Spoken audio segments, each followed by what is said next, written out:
এদেরকে আজকে বরণ করে নিতে পারলাম, এই জন্য পরম করুণাময় সৃষ্টিকর্তার প্রতি শুকরিয়া জানাই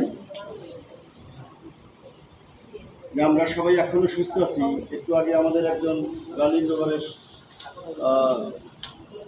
সহচর সদস্য আঘাত পাইছে। এটা কি বলবো, আমাদের ওই ছেলেদেরকে আমরা না করছিলাম কিন্তু তারা মানে নাই। তারপরেও তারা খেলতে গিয়ে ওরা ইন্টেনশনালি বলটা এদিকে নিয়ে আসছিল, আমরা বুঝতে পারছি, কিছু করার নাই।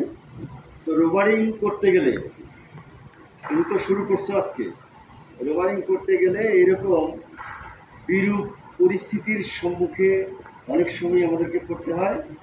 ধৈর্যশীলতার পরিচয় দিয়ে সেই সমস্ত সমস্যা উতরাইতে হয়, অর্থাৎ অতিক্রম করে আমাদেরকে আসতে হয়।